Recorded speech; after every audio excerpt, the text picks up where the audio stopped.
Hello everyone, सभी को राम राम, नमस्कार, राधे राधे, जय श्री कृष्णा। स्वागत है सभी का डिजिटल एनसीईआरटी के इस लर्निंग प्लेटफॉर्म पे। आज हम करने वाले हैं हमारी सेकंड पीवाईक्यू की क्लास, जिसमें हम करेंगे 2022, 23 और 2024 का जो अभी आपका एग्जाम हुआ था 31 जुलाई को था शायद, वो वाला। तो चलिए स्टार्ट कर लेते हैं क्लास को। सबसे पहले हम करेंगे 2022 वाला। ये जो आपके सामने स्क्रीन पे दिख रहा है ये है 2022 का, और लंबी नहीं खींचेंगे इसको, इसलिए जल्दी जल्दी करते हैं स्पीड से।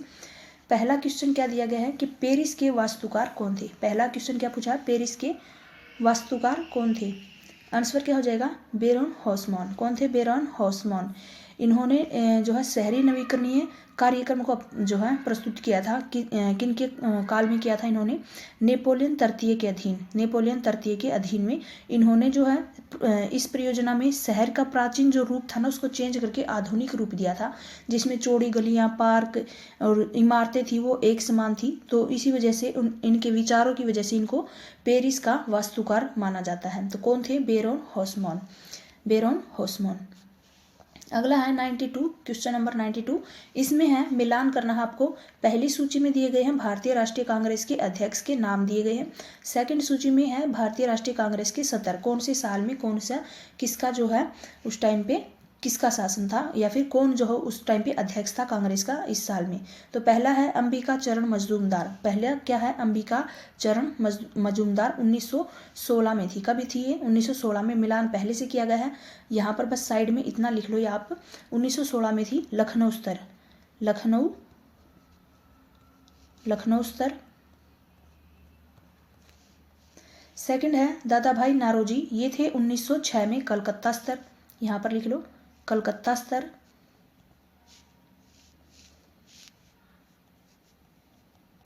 थर्ड नंबर पे हैं महात्मा गांधी जी। थर्ड नंबर पे कौन है, महात्मा गांधी। कब थे, 1924 में। बेलगाम स्तर था, बेलगाम स्तर।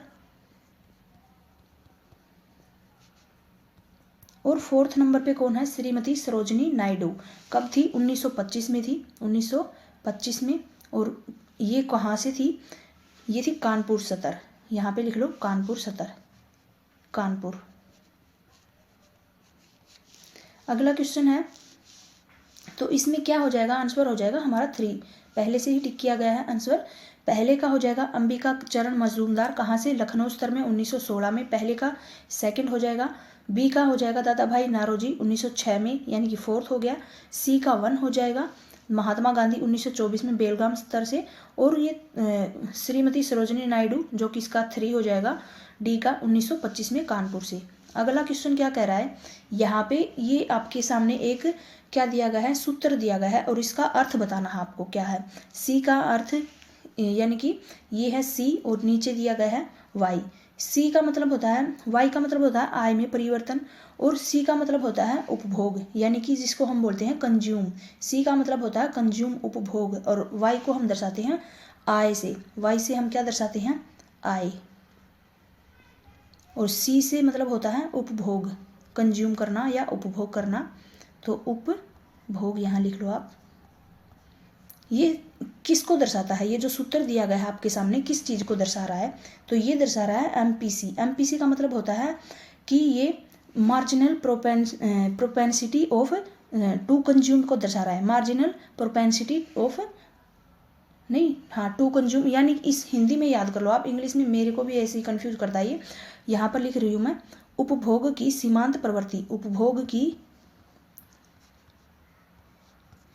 सीमांत प्रवृत्ति।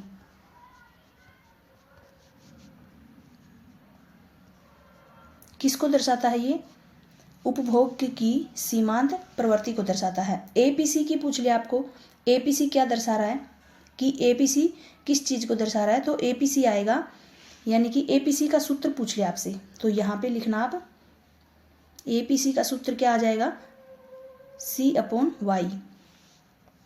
और एपीएस का पूछ ले, एपीएस किसको दर्शाता है, तो यहाँ पर लिख लो इसका सूत्र S/Y, यानी कि कुल आय के अनुपात में कुल बचत कितनी है, कुल आय के अनुपात में कुल बचत कितनी है। C/Y, यानी कि एपीसी क्या दर्शाएगा, एपीसी दर्शाएगा कि ये कुल आय के अनुपात में कुल उपभोग कितना क्या है, कुल आय इतनी है और उसका उपभोग आपने कितना किया है अनुपात में।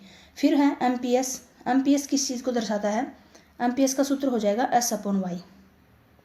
क्या हो जाएगा, S/Y, यानी कि ये आय में परिवर्तन के कारण बचत में परिवर्तन का अनुपात है कि आय में हम अगर आय हमारी कम ज़्यादा होती है तो अनुपात यानी कि बचत में कितना अनुपात का परिवर्तन होगा, तो आय में परिवर्तन के साथ साथ बचत में परिवर्तन होता है, उसके अनुपात को दर्शाने का सूत्र है ये। तो ये हो जाएगा S/Y, ये याद रखना। अगला क्वेश्चन क्या कर रहा है, और ये हमारे यहाँ पे पूछा किस चीज़ को व्यक्त करता है, C/Y किसको व्यक्त करता है, MPC यानी उपभोग की सीमांत प्रवृत्ति, इसको दर्शाता है उपभोग की सीमांत प्रवृत्ति। अगला क्वेश्चन क्या कह रहा है, सूची 1 और सूची 2 है, उसका मिलान करना है, नीचे दिए गए कूट का उपयोग करके सही उत्तर का चयन करना है आपको। इसमें क्या दिए गए हैं, आंदोलन दिए गए हैं सूची 1 में, और यहाँ पे आंदोलन के नेता दिए गए हैं, इनका सही से मिलान करना है। तो इसका सत्यशोधक सबसे पहले क्या होगा, सत्यशोधक, इनका संबंध किससे था, ये ज्योतिबा राव फुले, क्या हो जाएगा, सत्यशोधक यानी ज्योतिबा राव फुले। इसकी स्थापना की थी ज्योतिबा राव फुले ने 1873 में, यानी कि पहले का ए हो जाएगा, पहले का ए। सेकंड का आत्मसम्मान आंदोलन, ये किसने चलाया था, आत्मसम्मान आंदोलन ये चलाया था E.V. रामास्वामी नायकर।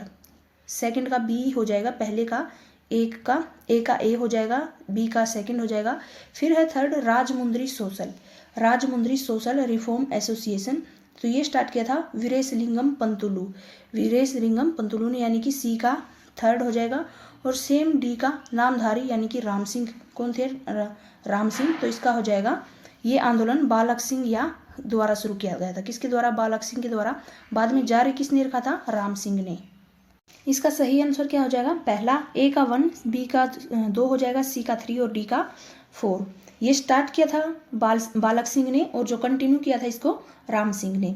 अगला क्वेश्चन है आपके सामने, क्या कह रहा है 95 का, निम्नलिखित में से किस बाजार में फर्म जो होती है वो कीमत प्राप्त करता होती है, कौन से बाजार में फर्म कीमत प्राप्त करता होती है, तो ये हो जाएगी पूर्ण प्रतियोगिता में। आंसर क्या हो जाएगा इसका, 3 हो जाएगा, पूर्ण प्रतियोगिता। बाजार की वो स्थिति होती है जहाँ पे एक फर्म कीमत प्राप्त करता होती है। इसका मतलब क्या होता है कि कोई भी व्यक्ति हो गया, फर्म बाजार मूल्य को प्रभावित नहीं कर सकता, उसे बाजार में जो प्रचलित मूल्य है उसको स्वीकार करना पड़ेगा।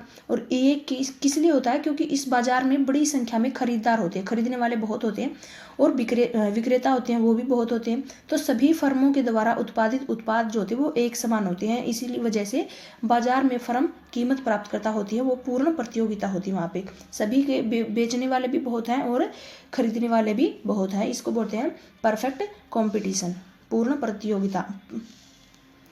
फिर है अगला क्वेश्चन, 1971 के लोकसभा चुनाव में कांग्रेस दल का चुनाव चिन्ह क्या था।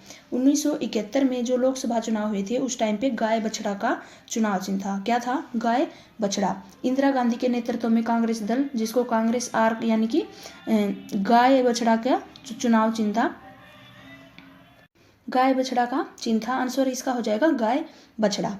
1969 में जब पार्टी का विभाजन हुआ था उसके बाद में नया प्रतीक आपका मिला था, उससे पहले क्या था, गाय बछड़ा। फिर है साधन की मांग है व्युत्पन्न मांग, जिसको हम क्या बोलते हैं, व्युत्पन्न मांग। साधन की मांग मतलब आप एग्जाम्पल के तौर पे अगर जैसे हम कार हैं, कार की मांग ज़्यादा होने लगी है, कार की डिमांड ज़्यादा होने लगी, मांग ज़्यादा होने लगी, उनकी बिक्री ज़्यादा होने लगती है, तो कारें बनानी भी ज़्यादा पड़ेंगी ना, और बनाने के लिए श्रम की भी मांग बढ़ जाएगी, चीज़ों की भी जो है, सामानों की, सेवाओं की मांग जो है साथ साथ बढ़ती जाएगी, श्रमिकों की मांग बढ़ेगी, साथ ही साथ जो बनाने में जितने भी उत्पाद हैं उनकी मांग बढ़ेगी, तो इसको बोलते हैं व्युत्पन्न मांग।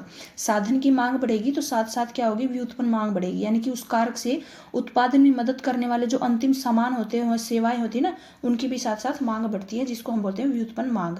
कार की मांग बढ़ने पर श्रमिकों की मांग बढ़ जाती है।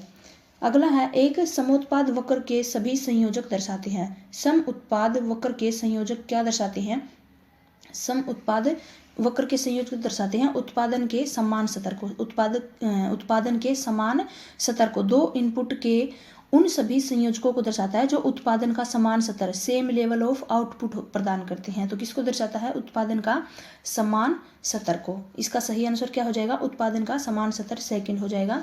अगला है, सर थॉमस मुनरो किस भू राजस्व प्रणाली से संबंधित हैं। जो सर थॉमस मुनरो है वो किस भू राजस्व प्रणाली से संबंध रखते थे, वो थे रैयतवाड़ी प्रणाली से। किससे, रैयतवाड़ी प्रणाली से। जो प्रेसिडेंसी थी उसने पेश किया था रैयतवाड़ी प्रणाली। आंसर क्या हो जाएगा? सर थॉमस मुनरो रैयतवाड़ी प्रणाली से। फिर है निम्नलिखित में से किसने हरियाणा में न्याय युद्ध नामक आंदोलन का नेतृत्व किया था? न्याय युद्ध नामक जो आंदोलन था उसका नेतृत्व किसने किया था? इसका आंसर हो जाएगा देवीलाल ने। किसने किया था? देवीलाल ने नेतृत्व किया था। न्याय युद्ध नामक जो आंदोलन था उसका नेतृत्व किया था देवीलाल ने। अगला क्वेश्चन है 101 वाला। इसमें क्या पूछा गया है? निम्नलिखित में से कौन सा समष्टि अर्थशास्त्र से संबंधित नहीं है? समष्टि का यानी कि जो ये उपभोक्ता का संतुलन है ये किससे रिलेटेड हो जाएगा? व्यष्टि अर्थशास्त्र यानी कि माइक्रो इकोनॉमिक्स से रिलेटेड हो जाएगा। माइक्रो इकोनॉमिक्स से रिलेटेड। और ये जो बाकी के तीनों है, सामान्य कीमत सत्र होगी, राष्ट्रीय आय होगी, उत्पादन एवं रोजगार के स्तर का सिद्धांत, ये तीनों किससे संबंधित हो जाएंगे? ये तीनों हो जाएंगे मैक्रो इकोनॉमिक्स से यानी कि समष्टि अर्थशास्त्र। और ये हो जाएगा व्यष्टि अर्थशास्त्र से। उपभोक्ता का संतुलन तो नहीं पूछा है, इसका आंसर हो जाएगा 4। अगला क्या कह रहा है कि सूची 1 और सूची 2 को सुमेलित कीजिए तथा सही उत्तर का चयन कीजिए। यहाँ पे हैं समुद्री यात्री और ये दिए गए हैं उनके देश। क्या पूछा गया है? वास्को डी गामा कौन से देश से रिलेटेड है? क्रिस्टोफर कोलंबस कौन से देश से हैं? कैप्टन कुक तस्मानिया कौन से देश से हैं? तो वास्को डी गामा का हो जाएगा पुर्तगाल। वास्को डी गामा का सभी को पता है पुर्तगाल। और इस प्रकार से आप एलिमिनेट भी कर सकते हो।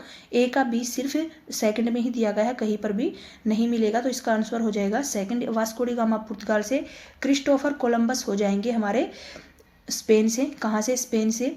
कैप्टन कुक हो जाएंगे ग्रेट ब्रिटेन से। और जो तस्मान है ये हो जाएंगे हॉलैंड से। तस्मान हॉलैंड से, कैप्टन कुक ग्रेट ब्रिटेन से, क्रिस्टोफर कोलंबस स्पेन से। तो इस प्रकार से इनके देश का नाम याद रखना। कोई भी आपसे पूछ सकता है कि कौन से देश से संबंधित है कौन सा जो है ये यात्री, समुद्री यात्री। अगला है स्वाना जो तुल्य जलवायु है उसको अन्य किस नाम से जानते हैं? जो स्वाना तुल्य जलवायु है उसका अन्य नाम पूछा है तो आंसर हो जाएगा सूडान जलवायु। सूडान जलवायु जो स्वाना तुल्य जलवायु उसको किस नाम से बुलाते हैं? सूडान तुल्य जलवायु के नाम से भी इसको जानते हैं। फिर है नेक्स्ट क्वेश्चन, संविधान सभा की जो राज्य समिति है उसके अध्यक्ष कौन है? संविधान सभा की राज्य समिति के अध्यक्ष कौन थे ये पूछा है। तो इसका आंसर हो जाएगा 4 जवाहरलाल नेहरू। इसके अध्यक्ष थे जवाहरलाल नेहरू। राज्य समिति का अध्यक्ष कौन था? जवाहरलाल नेहरू। अगला है अखिल भारतीय अस्पृश्यता निवारण संघ 1932 की स्थापना किसने की थी? इसकी स्थापना किसने की थी? अखिल भारतीय अस्पृश्यता निवारण संघ 1932 इसकी स्थापना की थी महात्मा गांधी ने। किसने की थी? महात्मा गांधी ने की थी 1932 में। कब की थी ये भी याद रखना, हो सकता है इस बार ईयर पूछ ले। तो 1932 में की थी महात्मा गांधी के द्वारा। इनमें से कौन सा सही सुमेलित नहीं है? नेगेटिव पूछा है आपसे, कौन सा सही सुमेलित नहीं है? कौन सा सही सुमेलित नहीं है? काप मिट्टी कहाँ मिलती है? उत्तर प्रदेश में। काली मिट्टी महाराष्ट्र में मिलेगी। लाल और पीली मिट्टी तमिलनाडु में मिलेगी। लेटराइट मिट्टी आपको मिलेगी पश्चिमी घाट में, पूर्वी घाट में, और जो दक्षिण पठार है वहाँ पे। कहाँ मिलेगी? पश्चिम घाट, पूर्वी घाट और दक्षिण पठार के कुछ, और साथ ही पूर्वोत्तर भारत के कुछ हिस्सों में भी मिलेगी, यानी कि इस वाले एरिया में। ये वाला एरिया हो गया आपका। मैप बनाने की कोशिश कर रही थी। पश्चिमी घाट और पूर्वी घाट आप याद रखना। लेटेराइट मिट्टी मिलेगी आपको पश्चिमी घाट में, पूर्वी घाट में, दक्षिणी पठार में और पूर्वोत्तर भारत के कुछ हिस्सों में। पंजाब में नहीं पाई जाती है। तो यही आपका नेगेटिव यानी कि आंसर हो जाएगा 4 हो जाएगा। आंसर क्या हो जाएगा इसका? 4। कंफ्यूज नहीं होना है बिल्कुल भी। इसमें सही पूछे नेगेटिव पूछा है ना, तो आंसर है इसका लेटेराइट मिट्टी पंजाब में नहीं बल्कि यहाँ पर पश्चिमी घाट और पूर्वी घाट लिख लो। पश्चिमी घाट और पूर्वी घाट, पूर्वी घाट। फिर है अगला, संविधान सभा के लिए चुनाव आयोजित किए गए थे। संविधान सभा के लिए चुनाव आयोजित किए गए थे। कब किए गए थे? कब किए गए थे? जुलाई 1946 में। कब किए गए थे संविधान सभा के लिए चुनाव आयोजित? 1946 में, जुलाई में। अगला है निम्नलिखित में से कौन सा स्थल रूप देश है? कौन सा एक स्थलरुद्ध देश है? कौन सा एक देश है जो स्थलरुद्ध है? तो इसका आंसर हो जाएगा बोलिविया। स्थलरुद्ध देश है बोलिविया। जबकि पेरू, इक्वाडोर और जो उरुग्वे है उनके पास में समुद्री तट है। समुद्री तट लगता है। और बोलिविया क्या है, स्थल रुद्ध है, यानी कि चारों तरफ से स्थल भूमि से घिरा हुआ कोई भी, यानी कि कोई भी समुद्र तट वगैरह नहीं लगता है। आंसर हो जाएगा बोलिविया। अगला है धन निष्कासन का सिद्धांत किसने प्रतिपादित किया था। जो धन निष्कासन का सिद्धांत है वो दिया था दादा भाई नारोजी ने। Theory of drain of wealth किसने दी थी, दादा भाई नारोजी के द्वारा। अगला है निम्नलिखित में से कौन उच्च बादलों में शामिल नहीं किया जाता। उच्च बादलों में कौन सा शामिल नहीं किया जाता। जो सतरी कपासी होते हैं उनको उच्च बादलों में शामिल नहीं करते। सतरी कपासी मध्य या निम्न स्तर के बादल होते हैं, ये मध्य या फिर निम्न स्तर के बादल। जो पक्षाब होते हैं, सतरी होते हैं, पक्षाब कपासी होते हैं वो उच्च बादल होते हैं। जो पक्षाब कपासी होते हैं वो उच्च सतरी बादल होते हैं, उच्च बादल होते हैं। और साथ ही जो पक्षाब होते हैं, पक्षाब सतरी वाले ये होते हैं हमारे, और पक्षाब और पक्षाब ये दोनों ही किस में होते हैं, ये होते हैं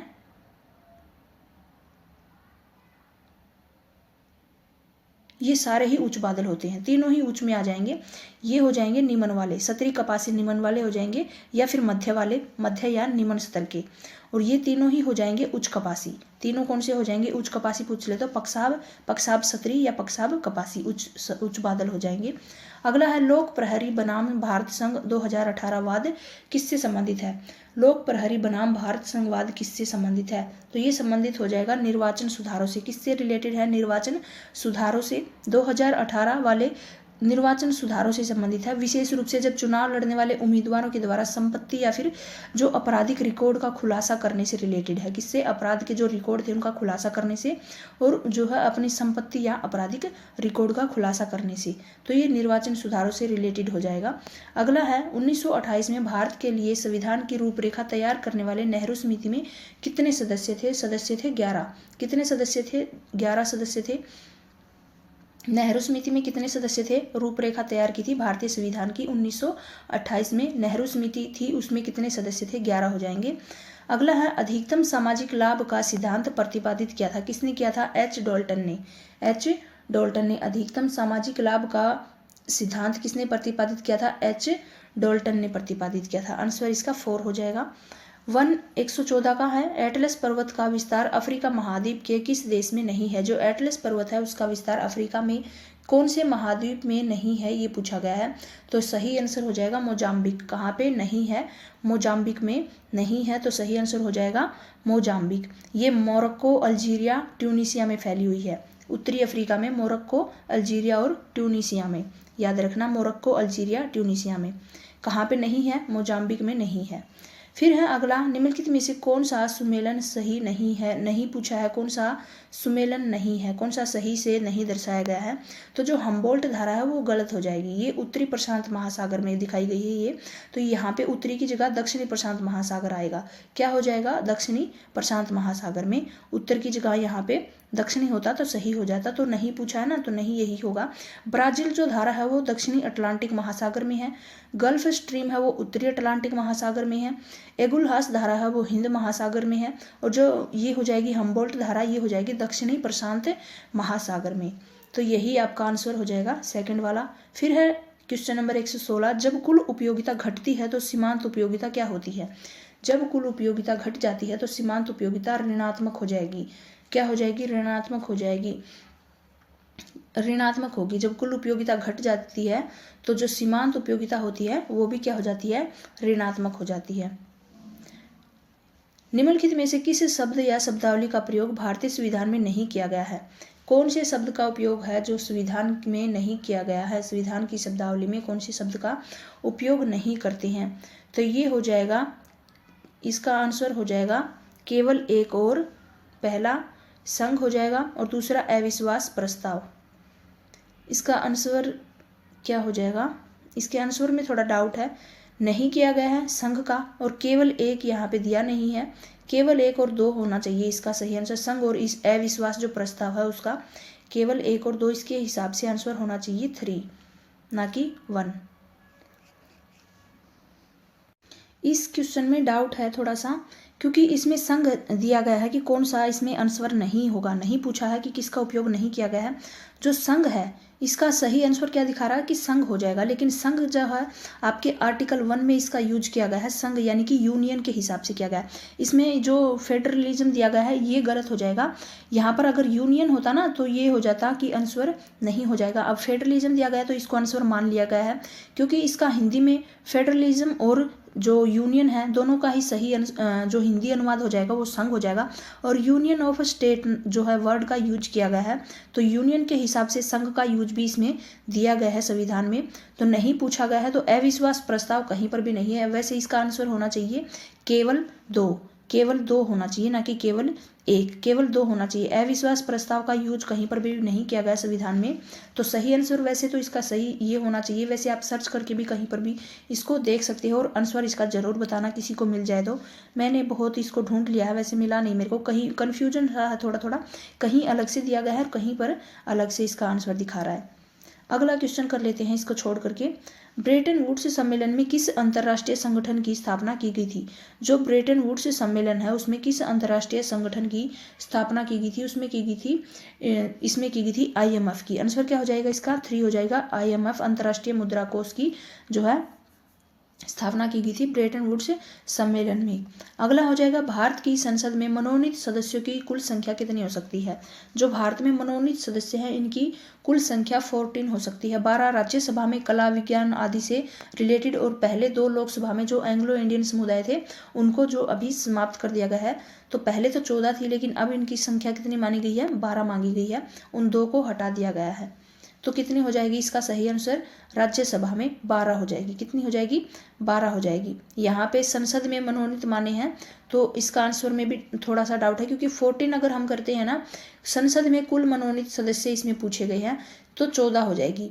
12 तो होंगे राज्यसभा में कला विज्ञान इससे रिलेटेड कोई भी सदस्य जिनका चुनाव किया जाता है, जिनको मनोनीत किया जाता है, सॉरी चुनाव नहीं करते। राज्यसभा में 12 हो जाएंगे और 2 लोकसभा में एंग्लो इंडियन समुदाय से, तो जिनको फिलहाल अभी 2 को समाप्त कर दिया गया है। तो अभी आपसे ये सेम क्वेश्चन आ जाए तो कितनी हो जाएगी? 12 हो जाएगी, ना कि 14। आंसर हो जाएगा इसका 12। अगला क्वेश्चन क्या दिया गया है? व्यय योग्य जो आय है वो क्या है? व्यय योग्य आय को हम बोलते हैं व्यक्तिगत आय और व्यक्तिगत कर। व्यक्तिगत आय में से माइनस कर दिया व्यक्तिगत कर को, जिसको हम बोलते हैं व्यय योग्य आय। यानी कि आय में से व्यक्तिगत आय, यानी कि जो व्यय योग्य आय में से व्यक्तिगत आय को हम घटा देंगे तो व्यक्तिगत करों को घटाने के बाद में जो बची हुई आय होती है उसको हम बोलते हैं खर्च करने योग्य या व्यय करने योग्य आय। अगला है संत मीराबाई का गुरु किसे माना जाता है? संत मीराबाई का गुरु किसको मानते हैं? गुरु थे रविदास। कौन थे? गुरु रविदास। अगला है हरियाणा में विनिर्धारित निर्वाचित सांसदों की संख्या कितनी है? सांसदों की संख्या कितनी है? विनिर्वाचित सांसदों की संख्या कितनी है? इसका सही आंसर हो जाएगा 10, ना कि 15। 2008 की जो प्री सीमन थी उसके बाद में कितनी है हरियाणा के जो निर्वाचित सांसदों की संख्या है वो कितनी है? टोटल 10 कर दी गई है। कितनी है? 10। तो सही आंसर हो जाएगा इसका 10, ना कि 15। ये गलत हो जाएगा। अगला है निर्वाचित आयोग के सदस्यों की नियुक्ति किसके द्वारा की जाती है? निर्वाचित आयोग के सदस्यों की नियुक्ति करते हैं राष्ट्रपति। किसके द्वारा? इलेक्शन कमीशन के सदस्यों की नियुक्ति करते हैं कौन? राष्ट्रपति के द्वारा की जाती है। अगला है सूची 1 और सूची 2 को सम्मिलित करना है और सही यानी कि आंसर सही उत्तर का चुनाव करना है। पूर्व का बोस्टन किसको कहा गया है? पूर्व का बोस्टन था अहमदाबाद, यानी कि ए में हो जाएगा सेकंड। सूती वस्त्रों की राजधानी किसको बुलाते हैं? मुंबई को। सूती वस्त्रों की राजधानी कौन है? मुंबई हो जाएगी। दक्षिण भारत का मैनचेस्टर किसको बुलाते हैं? कोयम्बटूर को। दक्षिण भारत का मैनचेस्टर है कोयम्बटूर। और इलेक्ट्रॉनिक सिटी बुलाते हैं बेंगलुरु को। किसको? बेंगलोर को। तो सही इसका आंसर हो जाएगा 1। अगला क्वेश्चन है कि समग्र पूर्ति निर्भर है। 125 का क्वेश्चन है समग्र पूर्ति निर्भर है किस पे? तो पूंजी पे, तकनीक का स्तर और श्रम उत्पादक पे। यानी कि सभी विकल्प क्या हो जाएंगे? सही हो जाएंगे। समग्र पूर्ति किस पे निर्भर है? पूंजी पे, तकनीक के स्तर पे और श्रम उत्पादन सहित कई कारकों पे निर्भर करती है। तो सभी विकल्प सही हैं। अगला है 126 का, निम्नलिखित में से कौन सी बाह्य एजेंसी दिल्ली मुंबई औद्योगिक कॉरिडोर परियोजना के लिए वित्तीय मदद प्रदान कर रही है? कौन सी बाह्य एजेंसी है जो दिल्ली मुंबई औद्योगिक कॉरिडोर परियोजना के लिए वित्तीय मदद प्रदान कर रही है, तो इसका सही आंसर हो जाएगा जापान सरकार, यानी government of Japan Delhi Mumbai औद्योगिक कॉरिडोर के लिए हेल्प कर रही है, वित्तीय मदद जो है प्रोवाइड कर रही है, वो हो जाएगी जापान सरकार। अगला है दूसरी बौद्ध परिषद या संगीति कहाँ और कब आयोजित की गई थी। जो दूसरी बौद्ध संगीति हुई थी वो कहाँ पे हुई थी, वैशाली में हुई थी, 383 ईस्वी पूर्व में हुई थी, तो सही इसका आंसर हो जाएगा वैशाली 383 ईस्वी पूर्व में। गुप्त काल के शासक जो कि निपुण वीणा वादक थे, निपुण वीणा वादक, इनकी सिक्कों के ऊपर भी वीणा वादक की फोटो जो है लगवाई थी इन्होंने, वो थे समुद्रगुप्त। कौन थे, समुद्रगुप्त निपुण वीणा वादक थे। अगला है नीति आयोग के प्रथम उपाध्यक्ष कौन थे। नीति आयोग के प्रथम उपाध्यक्ष थे अरविंद पनघड़िया।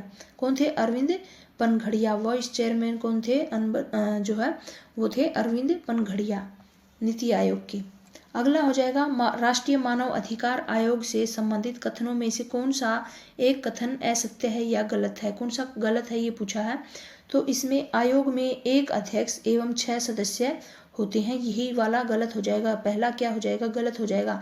एक अध्यक्ष और 5 जो होते हैं पूर्णकालिक सदस्य होते हैं, यहाँ 6 की बजाय 5 हो जाएंगे पूर्णकालिक सदस्य। इस आयोग का गठन 12 अक्टूबर 1993 में हुआ था, ये सही है। इस आयोग का गठन अक्टूबर 1991 के पेरिस सिद्धांतों के अनुरूप किया था, ये भी सही हो जाएगा। जो ये पहला है कि इसके अध्यक्ष एक होता है और जो सदस्य होते हैं वो कितने होते हैं, 5 होते हैं। अगला है, इसका सही आंसर हो जाएगा केवल एक। हर्यक वंश का अंतिम शासक कौन था, ये था नागदासक। हर्यक वंश का जो अंतिम शासक था नागदासक था। क्या हो जाएगा, नागदासक। अगला क्वेश्चन है संसद के दोनों सदनों को संदेश भेजने के राष्ट्रपति के अधिकार का उल्लेख किया गया है। कौन से अनुच्छेद में किया गया है, आर्टिकल 86(1) में। किसमें किया गया है, आर्टिकल 86(1) में किया गया है। संसद के दोनों सदनों को संदेश भेजने के राष्ट्रपति के अधिकार का उल्लेख भारत के संविधान के अनुच्छेद 86(1) में किया गया है। सही आंसर हो जाएगा 4। मेक इन इंडिया प्रोग्राम का संबंध किससे है। मेक इन इंडिया प्रोग्राम का संबंध है 25 उद्योग क्षेत्रों से। किससे, 25 जो है उद्योग क्षेत्रों से इसका संबंध है। किससे है मेक इन इंडिया का संबंध, 25 उद्योग क्षेत्र से।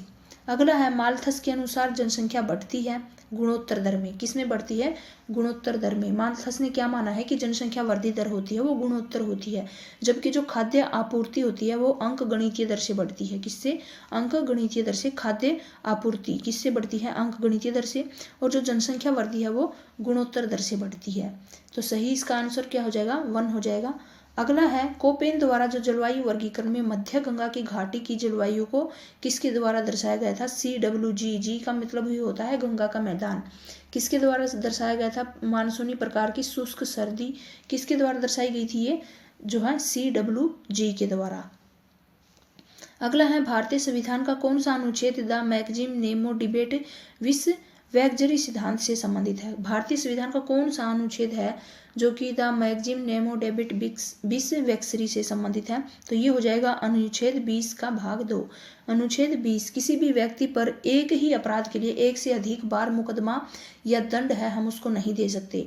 किसी भी व्यक्ति के ऊपर एक ही अपराध के लिए, उसने एक ही अपराध किया है तो उसके ऊपर हम एक से ज़्यादा बार मुकदमा नहीं चला सकते, ना ही उसको एक से ज़्यादा बार दंड दे सकते हैं। तो यही सिद्धांत से संबंधित है अनुच्छेद 20(2).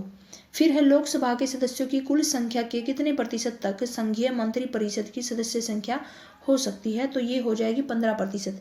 कितनी हो जाएगी, 15%। लोकसभा के सदस्यों की कुल संख्या के 15% तक संघीय मंत्री परिषद की सदस्य संख्या हो सकती है। आंसर हो जाएगा 15%। भारत में विद्यमान निम्नलिखित भूवैज्ञानिक संरचनाओं का सही कालक्रम क्या हो जाएगा। भारत में विद्यमान जो भूवैज्ञानिक संरचनाएं हैं उनका सही कालक्रमानुसार लिखना है, तो इसका सही आंसर हो जाएगा धारवाड़, कुडप्पा, विंध्यन और गोंडवाना।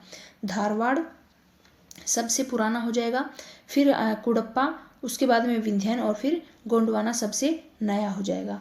तो ये ही इनका सही कालक्रमानुसार है, मतलब सही कालक्रम में इनको व्यवस्थित करना है, धारवाड़, कुडप्पा, विंध्यन और गोंडवाना।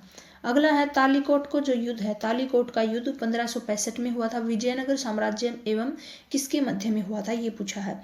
1565 में हुआ था तालीकोट का युद्ध, और जो किस किस के मध्य में हुआ था, तो विजयनगर साम्राज्य और गोलकोंडा, बीजापुर और अहमदनगर के बीच में, यानी कि उपरोक्त सभी इसका आंसर हो जाएगा। किसका आंसर हो जाएगा, इनकी संयुक्त सेनाओं के मध्य में लड़ा गया था। गोलकोंडा, बीजापुर और अहमदनगर की संयुक्त सेना ने लड़ा था किसके खिलाफ में, विजयनगर साम्राज्य के खिलाफ। तो सही आंसर हो जाएगा उपरोक्त सभी। अगला क्वेश्चन क्या कह रहा है यहाँ पे, भारत छोड़ो आंदोलन के दौरान निम्नलिखित में से किन स्थानों पर राष्ट्रीय सरकार स्थापित की गई थी। भारत छोड़ो आंदोलन के दौरान निम्नलिखित में से किन स्थानों पर राष्ट्रीय सरकार स्थापित की गई थी, ये बतानी है। तो इसका सही आंसर क्या हो जाएगा, छोड़ी गई थी ये, इसका सही आंसर हो जाएगा पहला, यानी कि एक सेकंड वाला, और इसका सही आंसर हो जाएगा बलिया, ना कि फैजपुर, ना कि फैजपुर। तामपुर, सतारा और बलिया में राष्ट्रीय यानी कि समानांतर सरकारें स्थापित की गई थी, फैजपुर में नहीं की गई थी। भारत छोड़ो आंदोलन के दौरान तामलुक, सतारा और बलिया में राष्ट्रीय सरकारें स्थापित की गई थी। तो सही आंसर हो जाएगा पहला, दूसरा और फोर्थ, यानी कि 1 हो जाएगा सही आंसर। अगला क्वेश्चन है, दक्षिण भारत की महिला संत जो है कारईकाल अम्मई किसकी भगत थी। ये संत कारईकाल अम्मई किसकी भक्त थी, दक्षिण भारत की महिला थी संत कारईकाल अम्मई, किसकी भक्त थी ये, शिव की भक्त थी। किसकी भक्त थी, शिव जी की, शिव जी की भक्त थी ये महिला संत कारईकाल अम्मई। अगला है, विश्व व्यापार संगठन की स्थापना कब की गई थी, तो 1 जनवरी 1995 में। कब की गई थी WTO की स्थापना, 1 जनवरी 1995 में की गई थी। विश्व व्यापार संगठन की स्थापना 1 जनवरी 1995 में।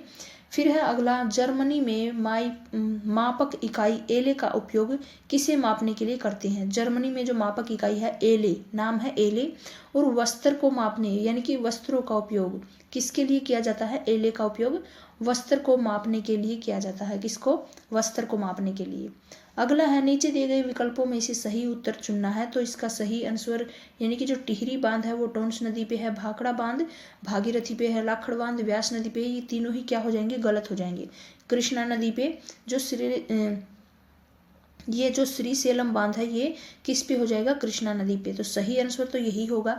बाकी जो टिहरी बांध है, भागीरथी बांध है और भाखड़ा बांध है, ये तीनों के तीनों गलत हो जाएंगे। यहाँ पे ये तीनों के तीनों कहाँ हो जाएंगे, ये तीनों ही हो जाएंगे सतलुज पे। यहाँ पे लिख देती हूँ मैं, तीनों के तीनों कहाँ पे हैं, ये सतलुज नदी पे।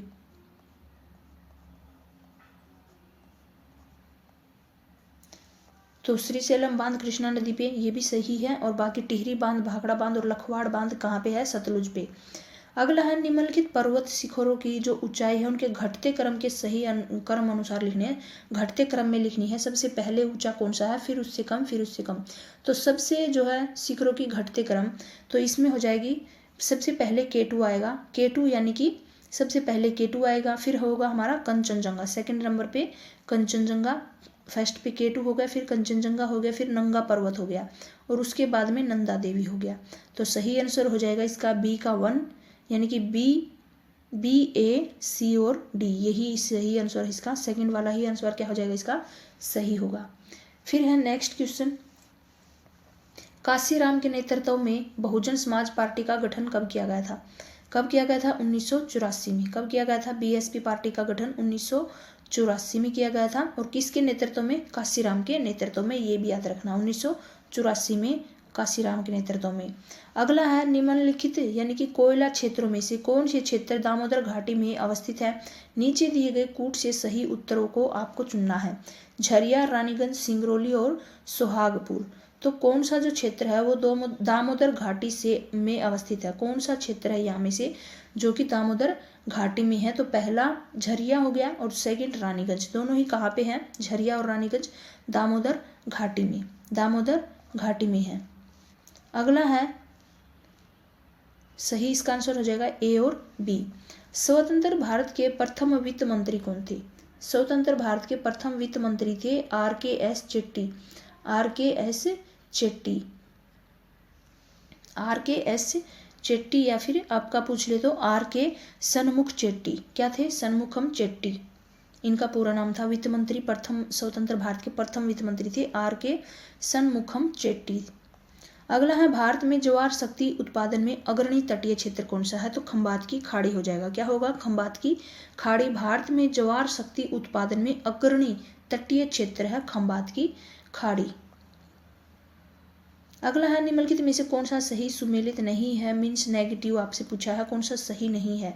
गंगा नदी है और ये इनकी सहायक नदियाँ, तो गंगा नदी की सहायक नदियाँ हो जाएंगी घाघरा, टोंस और केन हो जाएंगी।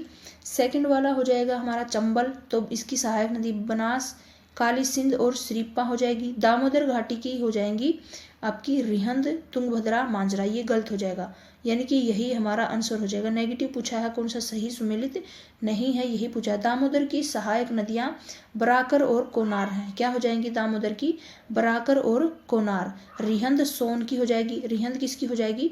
सोन की सहायक नदी हो जाएगी। तुंगभद्रा हो जाएगी वो कृष्णा की हो जाएगी, और मांजरा जो हो जाएगी वो गोदावरी की है। यहाँ लिख रही हूँ मैं मांजरा गोदावरी की, ये गोदावरी की सहायक नदी गोदावरी की हो जाएगी। तुंगभद्रा है ये हो जाएगी कृष्णा की, और जो यहाँ पे रिहंद दी गई है ना, रिहंद, ये हो जाएगी सोन की। किसकी? सोन की सहायक नदी। जो दामोदर की सहायक नदियाँ पूछी है, तो दामोदर की जो सहायक नदियाँ होंगी ये हो जाएगी कराकर नहीं, यहाँ पे लिख लो बराकर और कोनार। किसकी सहायक नदियाँ होंगी? दामोदर की। तो यही गलत है, यही नेगेटिव पूछा है, तो यही इसका आंसर भी हो जाएगा दामोदर। बाकी ब्रह्मपुत्र की है डिबांग, लोहित और दिहांग। अगला है आपका, ये लास्ट क्वेश्चन था 150, यानी कि 2022 का लास्ट क्वेश्चन। आगे हम करेंगे 2023 वाला स्टार्ट, 2023 का पेपर। पहला क्वेश्चन आपके सामने दिया गया है, राष्ट्रवाद की आलोचना करते हुए किसने ये कहा था कि देशभक्ति हमारा अंतिम आध्यात्मिक आश्रय नहीं हो सकता। मेरा आश्रय मानवता है और मैं हीरे की कीमत पर कांच नहीं खरीदूंगा, और जब तक मैं जीवित हूँ मैं देशभक्ति को मानवता पर हावी नहीं होने दूंगा। यानी कि देशभक्ति से बढ़कर क्या है? मानवता। किसने माना था? ये रविंद्रनाथ टैगोर ने। किसने माना था? रविंद्रनाथ टैगोर ने माना था कि देशभक्ति से बढ़कर क्या है? मानवता। मानवता को मैं देशभक्ति पे जो है देशभक्ति को मानवता पे हावी नहीं होने दूंगा। अगला है, निम्नलिखित में से किस प्रतिहार शासक ने आदिवराह की उपाधि धारण की थी? किसने धारण की थी? मिहिर भोज ने। किसने की थी? मिहिर भोज ने आदिवराह की उपाधि धारण की थी, और वे भगवान विष्णु के भक्त थे। कौन थे? भगवान विष्णु के भक्त। भगवान विष्णु के भक्त थे मिहिर भोज, विष्णु भक्त थे। अगला है, निम्नलिखित में से कौन सा युग्म सही सुमेलित नहीं है? फिर से नेगेटिव पूछा है, नहीं है नेगेटिव। कौन सा सही नहीं है? तो सही इसका आंसर हो जाएगा मिनहाज ए उस सिराज। जो मिनहाज उस सिराज है वो क्या है? तबकात ए नासिरी। तबकात ए नासिरी जियाउद्दीन बर्नी सही सुमेलित है, ये पूछा है। तो पहला सही हो जाएगा मिनहाज उस खिराज है वो हो जाएगा तबकात ए नासिरी से। फिर है जियाउद्दीन बर्नी जो है वो हो जाएगी तारीख ए फिरोज शाही से रिलेटेड। और जो तीसरा हो जाएगा अमीर खुसरो फुतुह उस सलातिन से। तो ये इसने क्या हो जाएगा? अमीर खुसरो। ये गलत हो जाएगा भाई, ये नेगेटिव हो जाएगा हमारा सही सुमेलित। और ये हो जाएगा जो बदायूनी मुंतखब उत तवारिख, ये भी सही हो जाएगा। सही पूछा है ना, तो ए बी और डी सही है। ए बी डी सही है। अमीर खुसरो जो दिया गया है, इनकी रचना, अमीर खुसरो की रचना थी फुतुह उस सलातिन, नहीं बल्कि क्या थी? Ibn Battuta. अमीर खुसरो की क्या थी? Ibn Battuta. तो ये गलत हो जाएगी, यहाँ पे लिख लो अमीर खुसरो की इब्न बतूता। इब्न बतूता हो जाएगी, इब्न बतूता। सही आंसर हो जाएगा ए बी और डी। जब खेतों में करने के लिए भी कोई काम नहीं होता और लोग नौकरी की तलाश में नगरीय क्षेत्रों की ओर जाते हैं, इस प्रकार की बेरोजगारी क्या कहलाती है? जब खेतों में काम नहीं होता उस टाइम पे लोग नगरों की तरफ भागते हैं काम की तलाश में, और उसको नाम दिया गया है सीजनल बेरोजगारी या मौसमी बेरोजगारी। काम की तलाश में भागते हैं जब खेतों में काम नहीं होता तो इसको हम बोलते हैं मौसमी बेरोजगारी। यानी कि जब जब खेतों में होता है ना काम, कभी कभी होता है जैसे कि एक बार बुआई के टाइम पे काम होगा, फिर बीच में नहीं होगा, फिर उसके बाद में जो कटाई का काम होगा, या फिर बीच में थोड़ा बहुत खेती का काम होता है। तो इस तरह से होता है, टाइम टाइम पे नहीं होता, हमेशा नहीं होता खेती का काम। तो इसको हम बोलते हैं, फिर उनको बीच में जो टाइम बचता है ना, टाइम पीरियड, उसके में उनको अलग से कोई और काम देखना पड़ता है बाहर जा करके, तो उसको हम बोलते हैं मौसमी बेरोजगारी। फिर है भारत के उत्तरी मैदानों में गर्म व शुष्क स्थानीय पवनें हैं, उनको क्या कहते हैं? भारत के जो उत्तरी मैदान हैं वहाँ पे गर्म और शुष्क पवनें चलती हैं, स्थानीय पवनें उनको हम बुलाते हैं लू बुलाते हैं। या हम यहाँ पे बुलाते हैं ना हमारे कि गर्मियों में जब लू चलती है तो उस पवन को हम क्या बुलाते हैं? लू बुलाते हैं। गर्मियों में हवा चलती है ना गरम गरम, उसको हम क्या बोलते हैं? बाहर तो लू चल रही है बहुत, तो उसको हम बुलाते हैं लू। अगला है, निम्नलिखित में से कौन सी प्रधान यामोत्तर रेखा है? प्रधान यामोत्तर रेखा है 0 डिग्री देशांतर। क्या मानते हैं इसको? प्राइम मेरिडियन या 0 डिग्री देशांतर। किसको बुलाते हैं? 0 डिग्री देशांतर, प्राइम मेरिडियन। इनमें से कौन सी रचना डॉक्टर भीमराव अंबेडकर के द्वारा नहीं लिखी गई है? तो कौन सी लिखी गई है ये भी याद रखना, कौन सी है जो इनकी जो नहीं है। जाति का उन्मूलन इनकी ही है, शूद्र कौन थे, और हिंदू धर्म में पहेलियाँ। इनकी जो रचना कौन सी नहीं है ये हो जाएगा अछूत। अछूत इनके द्वारा नहीं लिखी गई है, ये लिखी गई है अछूत मुल्क राज आनंद के द्वारा। किसके द्वारा? मुल्क राज आनंद, मुल्क राज आनंद के द्वारा।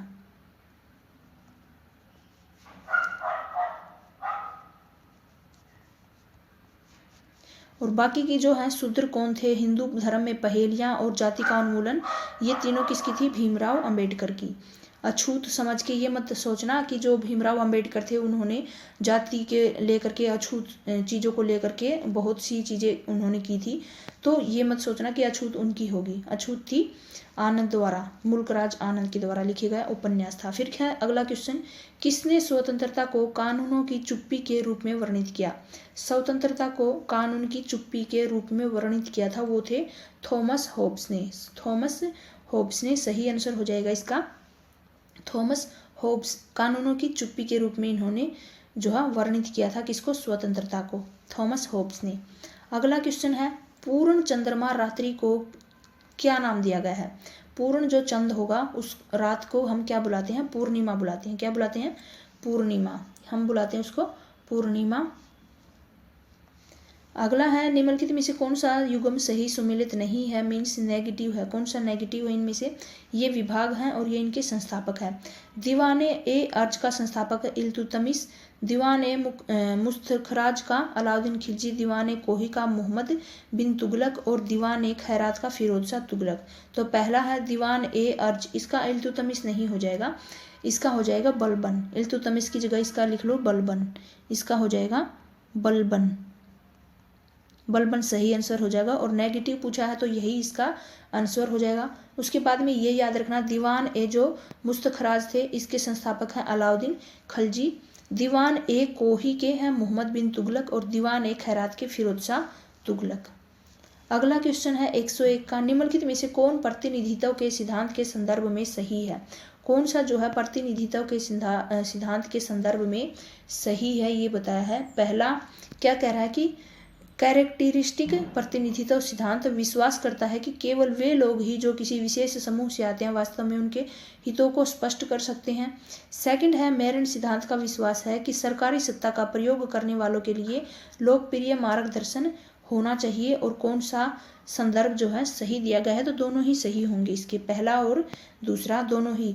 जो कैरेक्टरिस्टिक सिद्धांत है, प्रतिनिधित्व सिद्धांत, ये विश्वास करता है कि केवल वे लोग ही जो किसी भी विशेष समूह से आते हैं वास्तव में उसके हितों को स्पष्ट कर सकते हैं। यानी कि जो अल्पसंख्यक हैं वो अल्पसंख्यक हैं, वो अपने हितों के बारे में, अपने जो लोग हैं उनके हितों के बारे में जानेंगे। तो इस प्रकार से अलग अलग जो विशेष समूह से आने वाले लोग ही अपने हितों, यानी कि उनके वास्तविक हित हैं कि उनको क्या चीज़ें चाहिए उसको समझ सकते हैं।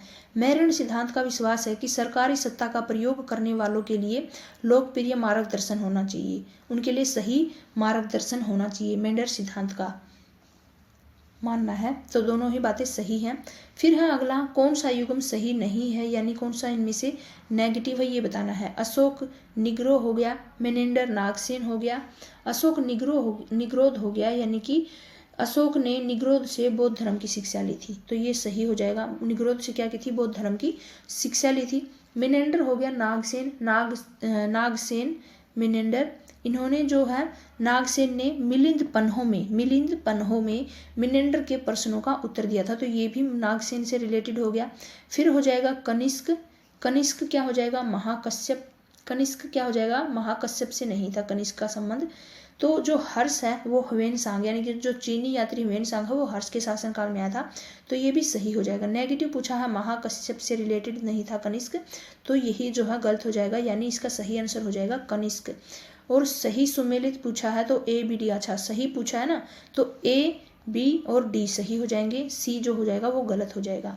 तो इसका सही आंसर क्या हो जाएगा, ए बी और डी। अगला है, कौन सा ग्रह अपने चारों ओर वलय नहीं रखता है। बृहस्पति की चारों तरफ भी है, शनि की चारों ओर भी है, अरुण के भी थोड़ी बहुत दिखाई देती है। पृथ्वी की चारों ओर नहीं है, पृथ्वी की चारों ओर कोई भी वलय नहीं है, तो वलय रहित या रिंग रहित ग्रह पूछा है ना, तो पृथ्वी की चारों ओर कोई भी किसी प्रकार की रिंग नहीं दिखाई देती, तो सही आंसर क्या हो जाएगा, पृथ्वी हो जाएगी, पृथ्वी। यानी फिर है, पानी कितने डिग्री पे जमता है, ये पूछा है। पानी जमता है 0 डिग्री सेल्सियस पे, कितने पे, 0 डिग्री सेल्सियस पे जमता है, और सही आंसर 0 डिग्री सेल्सियस। निम्नलिखित में से कौन सा RBI द्वारा जारी किया जाता है और कानूनी वैध मुद्रा के रूप में कार्य करता है। कौन सी जो चीज़ है वो RBI द्वारा जारी की जाती है और कानूनी वैध मुद्रा के रूप में जो है कार्य करता है, तो वो हो जाएगा मांग जमाई, नहीं होगा। सभी मूल्य वर्ग के जो सिक्के हैं वो RBI जारी करता है, सही है। 1 रुपये के अतिरिक्त सभी मूल्य वर्ग के करेंसी जो नोट होंगे, वो भी जो 1 रुपये के अतिरिक्त सभी मूल्य वर्ग के करेंसी नोट होंगे वो भी RBI जारी करता है। और जो कानूनी वैध मुद्रा होते हैं, 1 रुपये का जो नोट होता है वो वित्त मंत्रालय के द्वारा जारी किया जाता है।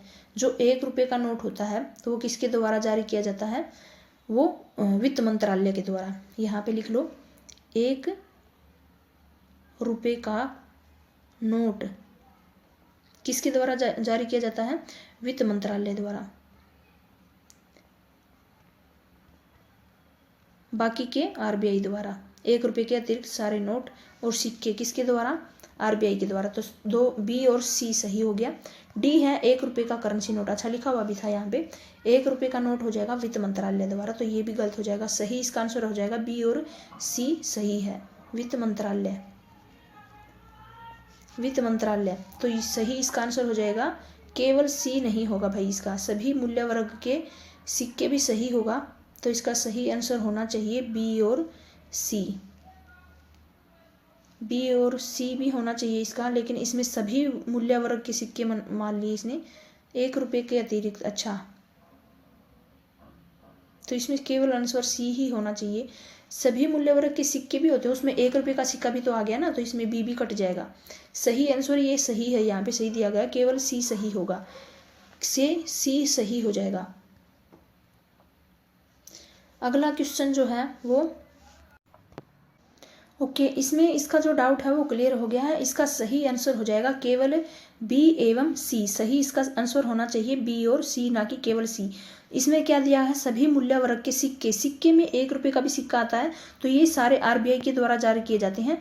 और इसमें क्या दिया गया है, 1 रुपये के अतिरिक्त सभी करेंसी नोट, यानी कि 1 रुपये का नोट जो जारी किया जाता है वो वित्त मंत्रालय के द्वारा किया जाता है और ना कि RBI के द्वारा। और जो सारे सिक्के हो गए वो सभी, यानी कि सभी मूल्य वर्ग के सिक्के RBI के द्वारा जारी किए जाते हैं, तो सेकंड वाला भी इसका सही हो जाएगा और C भी सही होगा। तो इसका सही आंसर होना चाहिए केवल B एवं C, ना कि C वाला। तो ये जो हो जाएगा वो गलत हो जाएगा, C वाला जो है ये गलत हो जाएगा, केवल C वाला ये आंसर हो जाएगा इसका, केवल B एवं C।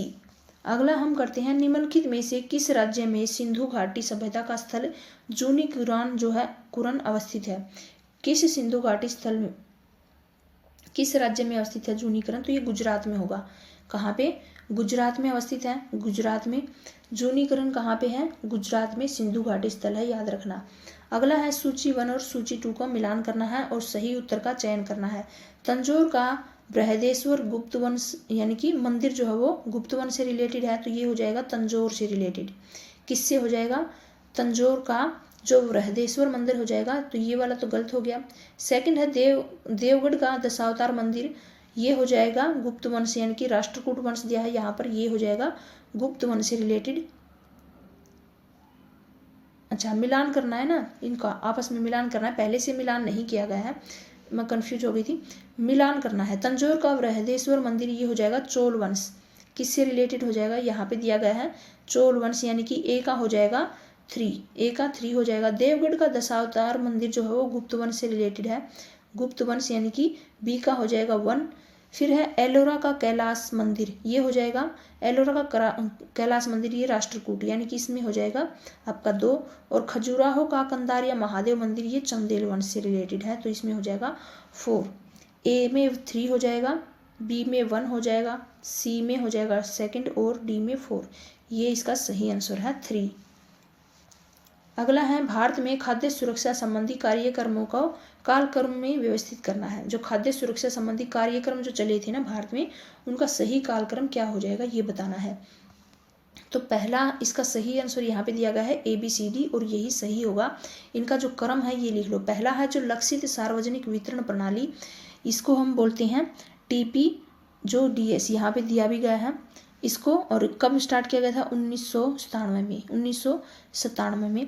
फिर है अंत्योदय अन्न योजना 2000 में, कब हुई थी स्टार्ट? 2000 में। एकीकृत खाद्य सुरक्षा योजना स्टार्ट हुई थी 2013 में। और ये जो खाद्य सुरक्षा अधिनियम है ये कब स्टार्ट किया था, कब हुआ था? तो जो ये हो जाएगी 2023 में, 2023 में।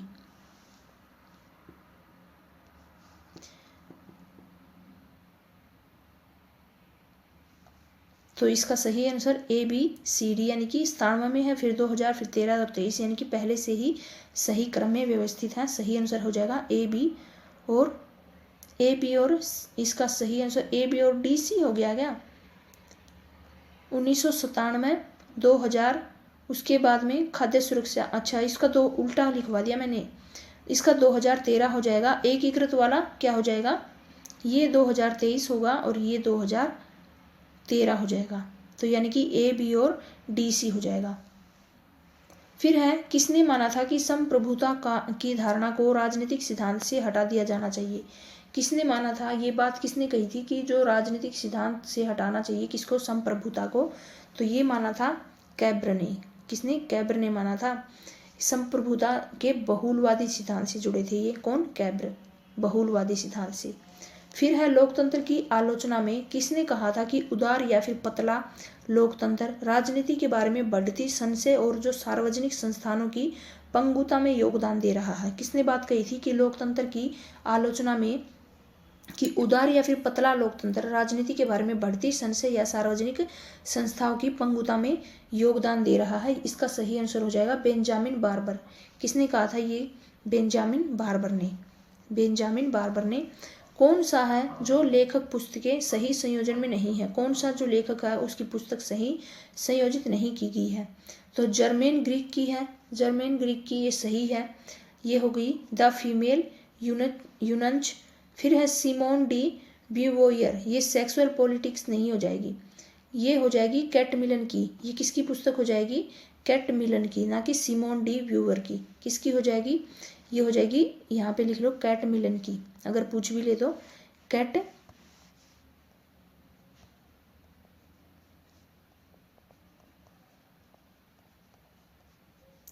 मिलेट की हो जाएगी। और इनकी पूछ ले तो सिमोन डी, ये क्या है? ब्यूवोयर, सिमोन डी ब्यूवोयर, ये हो जाएगी। फिर है Betty Friedan, the Feminine Mystique और Naomi Wolf, Fire with Fire, ये इनकी पुस्तक थी। इनमें से नहीं पूछा है तो सिमोन डी ब्यूवोयर की सेक्सुअल पॉलिटिक्स नहीं होगी, ये इसकी हो जाएगी कैट मिलेट की। किसकी हो जाएगी? कैट मिलेट की। सही आंसर हो जाएगा इसका सेकंड वाला। मैं जब PDF दूंगी तो ये सब्जी साफ करके दे दूंगी, कंफ्यूज मत होना आप, बस यहाँ पर चीज़ें को देख लो और सुन लो। फिर है अगला, लद्दाख की मुख्य मानव गतिविधि क्या है? लद्दाख की मुख्य मानव गतिविधि क्या हो जाएगी? यहाँ पर जलवायु और भूगोल कृषि के लिए कम उपजाऊ होते हैं, तो यहाँ पे हो जाएगी पर्यटन, टूरिज्म, ना कि मानव गतिविधि। यहाँ पे कृषि नहीं होगी, कृषि नहीं होगी भाई, ये पर्यटन हो जाएगी। गलत है, ये कृषि नहीं होगी, पर्यटन होगी इसकी। सही आंसर हो जाएगा इसका ए होगा इसका सही आंसर। अगला है यूएनओ की सुरक्षा परिषद की कार्य शक्तियाँ कौन कौन सी हैं। यूएनओ की सुरक्षा परिषद के कार्य शक्तियाँ क्या क्या हैं ये बतानी है। किसी भी विवाद की जांच करना जिससे अंतर्राष्ट्रीय घर्षण हो सकता है, तो ये भी इसका जो है काम है। सुरक्षा की विवाद की जांच करना, तो ये इसके ही काम है, शक्तियां हैं इसके पास में। सेकंड है नए सदस्यों के प्रवेश की सिफारिश करना। क्या है, नए सदस्यों के प्रवेश की सिफारिश करना। मुद्दों को संयुक्त राष्ट्र के अन्य अंगों के ध्यान में लाना भी एक कार्य है। इसलिए ए बी सी सही तीनों हो सकते हैं, लेकिन सही विकल्प इसमें किसको माना है, ए और बी को, ना कि सी को। सही आंसर क्या हो जाएगा, ए और बी हो जाएगा। सेकंड यानी कि सी जो हो जाएगा वो गलत माना है। तो पहला और दूसरा, नए सदस्यों के प्रवेश की सिफारिश करना और किसी भी जो विवाद हो जाए उसकी जांच करना जिससे कि अंतर्राष्ट्रीय घर्षण हो सकता है, दोनों ही सही हो जाएंगे, ए और बी। भारत में ग्रामीण वित्त के लिए शीर्ष संस्था की पहचान करनी है। भारत में ग्रामीण वित्त के लिए शीर्ष संस्था की पहचान कीजिए, तो सही इसका आंसर हो जाएगा नाबार्ड। नाबार्ड भारत में ग्रामीण वित्त के लिए शीर्ष संस्था हो जाएगी नाबार्ड। आंसर क्या हो जाएगा इसका, सेकंड आंसर नाबार्ड। अगला क्वेश्चन है निम्नलिखित में से कौन सा मानव विकास सूचक के लिए मानव विकास का सूचक नहीं है। कौन सा इनमें से मानव विकास का सही सूचक नहीं है, तो सही आंसर हो जाएगा 3 इसका, BSE Bombay stock exchange. BSE मतलब बॉम्बे स्टॉक एक्सचेंज, ये इसका जो है मानव विकास का सूचक नहीं है बल्कि शेयर बाजार से संबंधित है। ये BSE किससे रिलेटेड है, शेयर बाजार से, बॉम्बे स्टॉक एक्सचेंज। और जो बाकी के हैं PQLI HDI और जो प्रति व्यक्ति आई, ये तीनों किससे रिलेटेड हैं, ये तीनों ही रिलेटेड हो जाएंगे मानव विकास से, यानी मानव विकास के सूचक। अगला है निम्नलिखित में से किस शासक को पुराणों में सर्वक्ष त्रांतक क्या दिया गया है, पता नहीं, ये सर्वक्ष त्रांतक कहा गया है, तो इसका सही हो जाएगा महापद्मनंद। इसका आंसर हो जाएगा महापद्मनंद को, महापद्मनंद को। इसका मतलब हिंदी में समझ लो कि सभी जो क्षत्रियों का नाश करने वाला होता है, सभी क्षत्रियों का नाश करने वाला।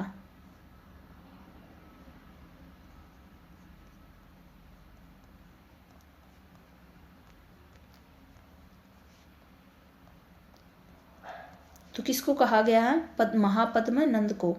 अगला है कॉलम ए और कॉलम बी को मिलाना है, सही जोड़े बनाने हैं। कॉलम ए में पहला है दादा भाई नारोजी द्वारा राष्ट्रीय आय का मापन कब किया गया था, ये कब किया गया था, तो इसका हो जाएगा सही जोड़ा मिलाना है ना, तो सही नहीं हो, ये गलत दिया गया है यहाँ पे। फिर है केंद्रीय सांख्यिकी 1948 में संगठन की स्थापना नहीं, ये हाँ ये सही हो जाएगी भाई, केंद्रीय सांख्यिकी संगठन की स्थापना 1948 में हुई थी। तीसरा है नवीन आर्थिक नीति है 1951 में, ये भी गलत हो जाएगा। कृषि लागत एवं मूल्य, ये भी गलत हो जाएगा, तो इसका सही आंसर क्या हो जाएगा, 4 नहीं होगा भाई, इसका सेकंड आंसर होना चाहिए। मैं इसको चेक करके देखती हूँ। इसका सही आंसर यानी कि सही मिलान, सही जोड़े का चयन करना है, तो सही आंसर इसका क्या हो जाएगा, डी हो जाएगा। कृषि लागत एवं मूल्य आयोग, इसकी जो स्थापना थी 1965 में ही की गई थी, बिल्कुल सही है। नवीन आर्थिक नीति, इसकी स्थापना थी 1991 में, ना कि 1951 में, तो ये गलत हो जाएगा। केंद्रीय सांख्यिकी संगठन की स्थापना 1948 दी गई है, ये गलत हो जाएगा, 1951 में थी। और दादा भाई नारोजी के द्वारा राष्ट्रीय आय का जो मापन था, शुरुआत कब की गई थी, 1867-68 में 20 रुपये प्रति व्यक्ति आय इन्होंने माना था, ना कि 1917-18 में, तो ये भी गलत हो जाएगा। सही जोड़ा हो जाएगा डी, यानी कि बाकी के तीनों जोड़े गलत हैं और सही आंसर इनकी यहाँ पे मेंशन कर दी है मैंने, इनकी डेट यहाँ पे लिख दी है। सही कौन सा होगा और ये जो दिया गया है वो गलत होगा, तो सही इसका आंसर हो जाएगा केवल डी, यानी कि आंसर डी का 4, केवल डी। अगला है वे खगोलीय पिंड कौन से हैं जिनकी अपनी ऊष्मा या फिर प्रकाश होता है। वे होते हैं तारे, जिनकी अपनी ऊष्मा होती है, अपनी प्रकाश होता है, तो उनको हम बोलते हैं तारे। निम्नलिखित को सुमेलित करना है, फिर से मिलान करने वाला क्वेश्चन। यहाँ पे साधन है और ये प्रतिफल दिए गए हैं, तो इसका सही आंसर श्रम हो जाएगा। श्रम का क्या हो जाएगा, 4 यानी कि ब्याज होगा। ए में क्या हो जाएगा, डी हो जाएगा। भूमि, भूमि में हो जाएगा सेकंड यानी कि लगान वसूली जाती है। पूंजी, पूंजी क्या होती है, पूंजी में होता है लाभ, क्या हो जाएगा, लाभ की कितने का लाभ हुआ, आपने पूंजी लगाई है तो। उद्यमशीलता यानी कि मजदूरी, हम बोलेंगे इसको क्या बोलेंगे, मजदूरी, यानी कि ए में डी, ए में यानी कि ए में 4 हो गया और बी में हो गया सेकंड, ये सही है। सी में 1 हो गया और डी में हो गया 3, यानी कि यही आंसर हमारा सही हो जाएगा। फिर है अगला क्वेश्चन जो है SDG इंडिया इंडेक्स 3.0 रिपोर्ट में हरियाणा किस श्रेणी में आता है, कौन सी श्रेणी में आता है। तो ये हो जाएगा, इसका आंसर हो जाएगा फ्रंट रनर होता है, फ्रंट रनर। 65 से 99 के बीच, 65-99 जो SGD इंडिया इंडेक्स 3.0 है, इस रिपोर्ट में हरियाणा फ्रंट रनर श्रेणी में रहा है, फ्रंट रनर रहा है। फिर है social origins of dictatorship and democracy के लेखक कौन है, कौन थे इसके लेखक, बैरिंगटन मूर। कौन थे, बैरिंगटन मूर, सही आंसर हो जाएगा इसका सेकंड वाला।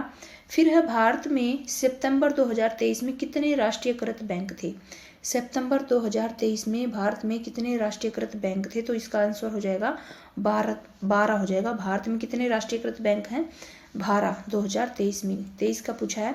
फिर है निम्नलिखित में से कौन सा सही कालक्रम में व्यवस्थित की, उनको सही कालक्रम अनुसार लगाना है और नीचे दिए गए कूट का सही उत्तर का चयन करना है। तो जो हो जाएगा यहाँ पे प्लासी युद्ध, प्लासी का युद्ध हो जाएगा सबसे पहले 1757 में, यहाँ पे लिखा भी गया है, सही लिखा है इसने 1757 में। फिर सेकंड नंबर पे हो जाएगा वोडिवोस का युद्ध, ये हो जाएगा 1760 में। फिर हो जाएगा बक्सर युद्ध 1764 में, 1764 में। और फिर हो जाएगा पार्टो नोवो युद्ध 1757 में, 1757 में। तो सही कालक्रम होगा, पहले का बी हो जाएगा, पहले का बी होगा, सेकंड वाले का हो जाएगा सी, सेकंड नंबर पे सी आएगा, फिर डी आएगा, फिर ए आएगा, तो यही इसका सही आंसर है, सेकंड वाला ही। फिर है अगला, निम्नलिखित में से कौन सा युग्म असंगत यानी कि गलत है, कौन सा युग्म है जो कि यहाँ पे गलत दिया गया है वो बताना है। तो 1857 के विद्रोह हैं और उनके नेता दिए गए हैं यहाँ पे। कानपुर में जो विद्रोह हुआ था वहाँ के नेता कौन थे, कानपुर के नाना साहब थे, गलत बताना है ना, तो ये सही हो जाएगा। लखनऊ से हजरत महल, ये भी सही है। फैजाबाद से मौलवी अहमद अल्लाह, ये भी सही है। जो बरेली है वो बेगम जीनत महल नहीं होगा, बरेली से बेगम जीनत महल नहीं होगा, तो यही हमारा असंगत यानी कि नेगेटिव हो जाएगा। और ये हमारा नेगेटिव यानी कि आंसर क्या हो जाएगा, बरेली से बेगम, बरेली से जो हो जाएगा वो खान बहादुर खान हो जाएंगे। बरेली से कौन होंगे, खान बहादुर खान।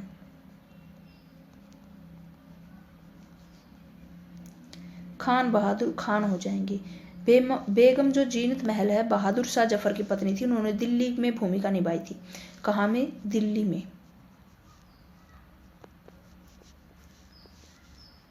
तो इसका सही आंसर यानी नेगेटिव बरेली हो जाएगा, गलत, यानी कि सही आंसर ही 4 होगा।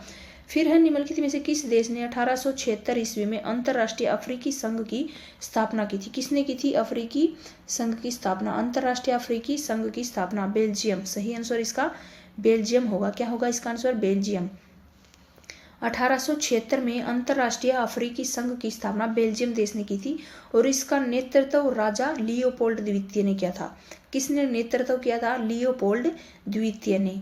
अगला क्वेश्चन है, स्थल जल और वायु के बीच का संकरा जो संपर्क होता है उसको हम क्या बोलते हैं, उसको हम बोलते हैं बायोस्फीयर या जैवमंडल, बायोस्फीयर या जैवमंडल। जल, स्थल और वायु, इन तीनों को मिला के इनके जो बीच का संपर्क होता है उसको हम बताते हैं जैवमंडल।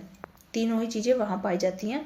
फिर है, एक वस्तु के कई उपयोग होने की दिशा में उसकी मांग की लोच कैसी होगी, तो जब एक वस्तु के कई उपयोग होते हैं तो उनकी मांग की लोच होती है वो इकाई से अधिक लोचदार होती है, इकाई से अधिक लोचदार, यानी कि इसका आंसर हो जाएगा, ये हो जाएगा फर्स्ट, इकाई से अधिक लोचदार। फिर है, कौन सी नदी अरब सागर से गिरती है, अरब सागर में गिरने वाली नदी कौन सी है, ताप्ती नदी। कौन सी है? ताप्ती नदी। सही आंसर हो जाएगा पहला। अरब सागर में गिरती है जो गंगा, कावेरी और महानदी हैं, ये तीनों की तीनों कहाँ गिरती हैं? बंगाल की खाड़ी में, बे ऑफ बंगाल या बंगाल की खाड़ी में।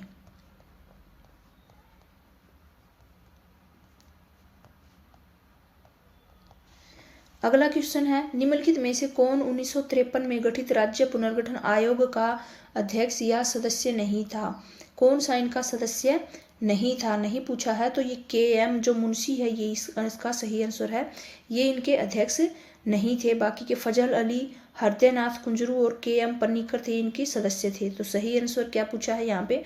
कौन सा नहीं था? तो नहीं यानी कि KM मुंशी हो जाएगा। KM मुंशी नहीं थे इनके अध्यक्ष। फिर है अगला, कौन सा यानी कि किनका 1923 में स्वराज पार्टी की स्थापना में योगदान था? 1923 में स्वराज पार्टी की स्थापना की गई थी, उसमें किसका योगदान था? इसका आंसर हो जाएगा मोतीलाल नेहरू और चित्तरंजन दास। मोतीलाल नेहरू, चित्तरंजन दास।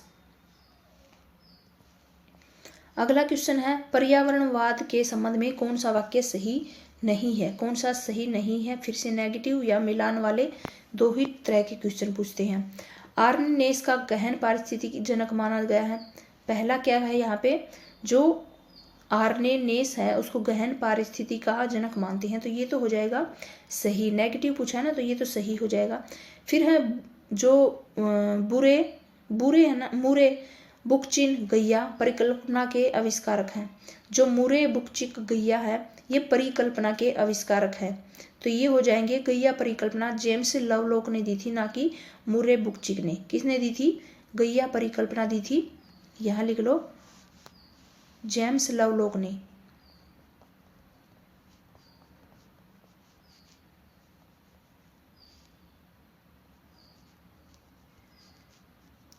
जेम्स लवलॉक ने दी थी, ना कि मुर्रे बुकचिन ने। और जो तीसरा है पारिस्थितिकी शब्द के लेटिन शब्द ओइकोस से लिया गया है, तो ये भी गलत हो जाएगा। ये जो शब्द है ग्रीक शब्द है, ओइकोस से लिया गया है, लेटिन से नहीं बल्कि ग्रीक से लिया गया है। तो सही इसका आंसर क्या हो जाएगा? बी और सी, यानी कि बी और सी हो जाएगा, ना कि ए और सी। सही आंसर हो जाएगा बी और सी। फिर है भारत में राज्यों का गठन मुख्य रूप से किसके आधार पर किया गया है? तो भाषा के आधार पर किया है, सभी को पता है। जो राज्यों का गठन है वो भाषा के आधार पर किया है। फिर है संयुक्त राष्ट्र महासभा के 78वें स्तर के अध्यक्ष कौन है? संयुक्त राष्ट्र महासभा के 78वें स्तर के अध्यक्ष किसको माना गया है? एम डेनिस फ्रांसिस्को माना गया है।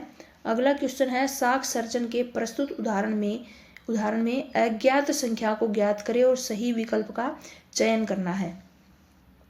साख सर्जन में अज्ञात संख्याओं को ज्ञात करके सही विकल्प का चयन करना है, तो सही विकल्प हो जाएगा यहाँ पे, ये सही आंसर इसने दिया गया है यहाँ पे 200, 640, 640 और फिर 128। सही इसका आंसर यही होगा 3। इतने बड़े क्वेश्चन है, स्क्रीन पे आ भी नहीं रहे हैं एक बार में। चरण जमाए ऋण आरक्षित अनुपात, ये हैं चरण, ये जमाए हैं, ऋण है और फिर है आरक्षित अनुपात। तो सही आंसर हो जाएगा इसका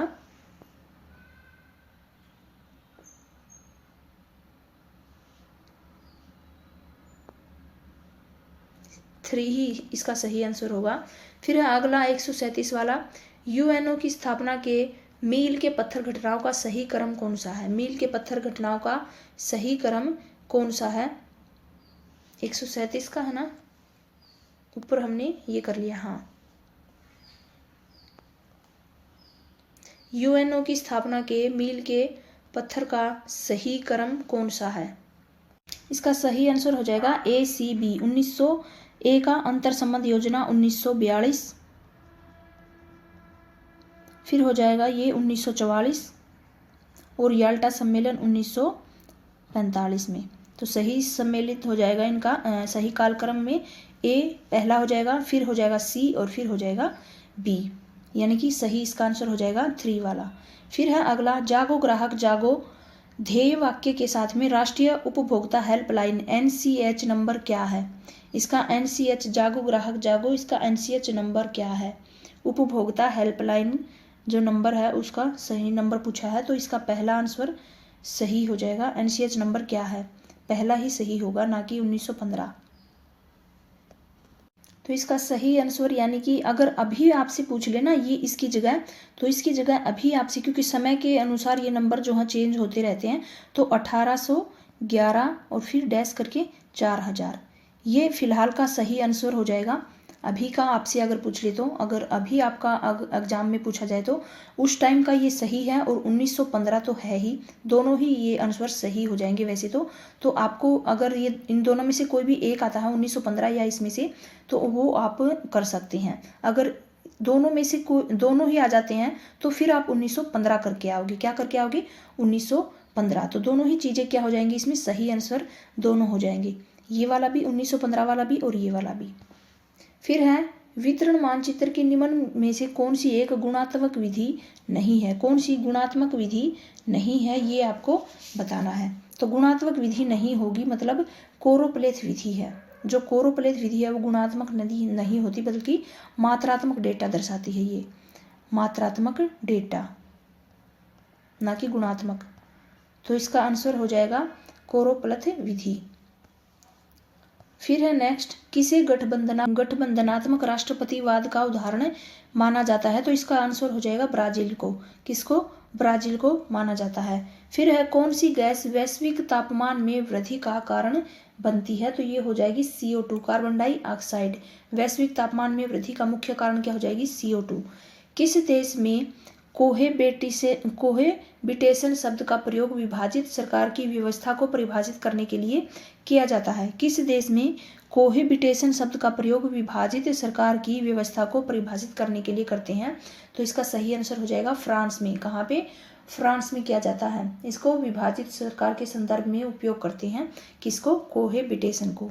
फिर है अगला क्वेश्चन, पश्चिमी घाट को किस नाम से भी जाना जाता है। पश्चिमी घाट को हम सह्याद्री बोलते हैं, सह्याद्री। किसको बोलते हैं, पश्चिमी घाट को सह्याद्री।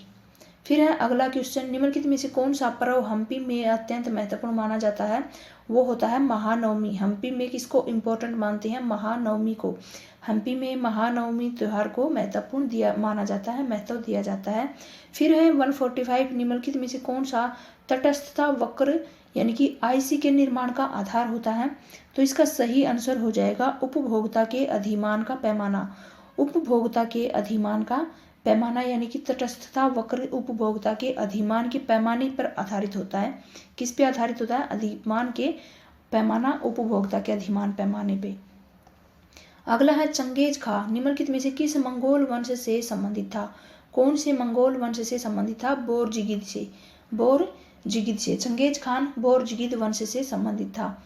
फिर है भारत की पहली निजी क्षेत्र की रेलगाड़ी कौन सी है। निजी क्षेत्र की रेलगाड़ी है तेजस एक्सप्रेस। भारत की पहली जो निजी क्षेत्र की रेलगाड़ी हो जाएगी वो हो जाएगी तेजस। फिर है किसने अंतिम निर्णय नामक चित्र बनाया। किसने जो है अंतिम निर्णय नामक चित्र बनाया था, तो ये बनाया था माइकल एंजेलो ने। माइकल एंजेलो किसने बनाया था, माइकल एंजेलो ने। कौन सा, अंतिम निर्णय नामक चित्र। फिर है अगला क्वेश्चन, कर्क रेखा पर सूर्य की किरणें सीधी गिरती हैं, कब गिरती हैं सूर्य की किरणें कर्क रेखा पे।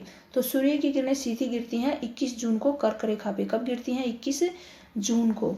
फिर है अगला, कौन से निम्नलिखित कथनों पे विचार करना है, तो पहला है कि गेट 1947 के स्थान पे डंकल प्रस्ताव के आधार पे विश्व व्यापार संगठन यानी 1995 की स्थापना की गई थी। दूसरा है विश्व व्यापार संगठन की स्थापना सदस्य देशों की सांसदों द्वारा अनुमोदित एक अंतर्राष्ट्रीय संधि के आधार पे की गई थी। और तीसरा यहाँ पे इन दोनों में से सही विकल्प चुनना। अच्छा, 2 ही विकल्प है और इन दोनों में से कौन सा सही है, तो दोनों ही बातें सही होंगी। जो गेट है 1947 के स्थान पे, गेट के स्थान पर डंकल प्रस्ताव के आधार पर विश्व व्यापार संगठन की स्थापना की गई थी। किसकी, WTO की, विश्व व्यापार संगठन की स्थापना 1995 में। सेकंड है विश्व व्यापार संगठन की स्थापना सदस्य देशों की सांसदों द्वारा अनुमोदित एक अंतर्राष्ट्रीय संधि के आधार पर की जाती है, तो ये बात भी बिल्कुल सही हो जाएगी। अगला क्वेश्चन क्या कह रहा है यहाँ पे 135 का जो कि बीच में एक पेज हमारा छूट गया था ना, 135 और 36 का 2 क्वेश्चन बीच में छूट गए थे, आपने ध्यान नहीं दिया, लेकिन मैंने पहले ही पता था मुझे पहले से ही कि 35 और 36 का आगे है। भारत और अमेरिका के बीच कौन से समझौते पर हस्ताक्षर हुए थे। पहला है BECA के लिए बुनियादी विनिमय और सहयोग समझौते पे, दूसरा है सैन्य सूचना समझौते पर सामान्य सुरक्षा को लेकर, या जो logistic exchange memorandum of agreement है इसके ऊपर। तो इसका सही आंसर हो जाएगा तीनों पे, A, B और C पे, पहले पे भी, दूसरे पे और तीसरे पे। सही आंसर क्या हो जाएगा A, B, C और यानी कि सभी के ऊपर भारत और अमेरिका के बीच कौन से समझौते पर हस्ताक्षर हुए थे। तो भूस्थानिक इंटेलिजेंस के लिए बुनियादी विनिमय सहयोग समझौता हुआ था, उस पर भी। सैन्य सूचना समझौते की सामान्य सुरक्षा के लिए ये भी, और लॉजिस्टिक और एक्सचेंज मेमोरेंडम ऑफ एग्रीमेंट इस पे भी। तीनों ही सही होंगे। और लास्ट का क्वेश्चन, वे मानचित्र जो विशेष सूचना या जानकारी पर केंद्रित होते हैं उनको हम बोलते हैं विषयगत मानचित्र। किसी विशेष सूचना के लिए बनाए जाते हैं, जिनको जैसे कि सिर्फ जनसंख्या दर्शानी होती है, या सिर्फ बारिश दर्शानी होती है, या फिर कोई भी प्रॉपर एरिया किसी भी चीज़ का विशेष सूचना के लिए दर्शाते हैं, उसको विषयगत मानचित्र, कि किस विषय की जानकारी हम इस मानचित्र में दे रहे हैं। तो ये हो जाएगा विषयगत मानचित्र। ये था लास्ट क्वेश्चन। और जो 24 वाला है, हम 2024 वाला वो कल करेंगे। काफ़ी जो है लंबी वीडियो हो जाएगी, और ये वाला जो है काफ़ी कंफ्यूज करने वाला था। इसमें कई क्वेश्चन ऐसे हैं जो कि आंसर की में जो है उनके आंसर अलग माने गए हैं, और वैसे हम डाटा कहीं से चेक करते हैं, आंसर निकालते हैं तो अलग निकल के आता है। तो इसमें 2-3 क्वेश्चन ऐसे डाउट वाले थे, आपको देख करके भी लगा होगा। और अगर आपको भी फिर भी कोई जो है क्वेश्चन में डाउट रह जाता तो कमेंट में आप बता देना, मैं फिर से उसकी डिटेल निकाल करके आपको ज़रूर जो है, अगला टेस्ट हम करेंगे 2024 वाला, वो आपको मॉर्निंग में देखने को मिलेगा। 100% मैं अभी बोल रही हूँ, आपको मॉर्निंग में 5 बजे या 6 बजे आपको मॉर्निंग में देखने को मिलेगा 2024 वाला। मिलते हैं कल की क्लास में 2024 वाले टेस्ट में। आज की क्लास में मैं नहीं कर पाऊंगी अभी, वैसे भी टाइम नहीं है, थोड़ा सा कुछ ज़रूरी काम निकल के आ गया बीच में, और वैसे भी जो है लंबी क्लास हो जाएगी। तो ये वाला आप कर लेना आज। कल मिलते हैं नेक्स्ट में 2024 वाला, मॉर्निंग में आपको मिल जाएगी क्लासेस की 24 वाले की। Thanks for watching.